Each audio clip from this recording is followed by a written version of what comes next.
নমস্কার, জয় গুরু বামদেব, জয় মা তারা। প্রতিদিনের মতো আজও দুপুরে আমি চলে এসেছি ভিডিও নিয়ে। তো তার আগে আমি বলিনি, যারা আমার ভিডিওগুলো দেখো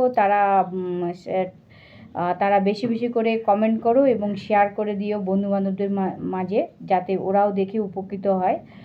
আর হচ্ছে ইউটিউব চ্যানেলে যারা দেখবে তারা বেশি বেশি করে সাবস্ক্রাইব করে দিয়ে পাশে দেখো বেল আইকনটি বাজিয়ে দিও, নোটিফিকেশনটা প্রথমে তোমাদের কাছে পৌঁছে যাবে। তো আগামীকাল হচ্ছে মানে দোল পূর্ণিমা থেকে এক সপ্তাহের মধ্যে কাদের ভাগ্যের চাকা ঘুরতে চলেছে। তো আমি তাদের নামগুলো বলছি প্রথম অক্ষরে, তো তোমরা একটু নোট ডাউন করে নাও। তাহলে প্রথম আমি অক্ষর যেগুলো বলছি সেগুলো শুনে নাও। ABDM TUSR এই নামের অক্ষরের ব্যক্তি যারা আছো তাদের হচ্ছে এক সপ্তাহের মধ্যে ভাগ্যের চাকা খুলতে চলছে। তোমাদের এই সব নামের অক্ষরের প্রথম অক্ষরের ব্যক্তি যদি বন্ধুবান্ধব বা আত্মীয় স্বজনের মধ্যে থেকে থাকে, তাহলে তাদেরকে বেশি বেশি করে শেয়ার করে দাও। ঠিক আছে, তাহলে আমি এখন রাখি। জয় গুরু বামদেব, জয় মা তারা।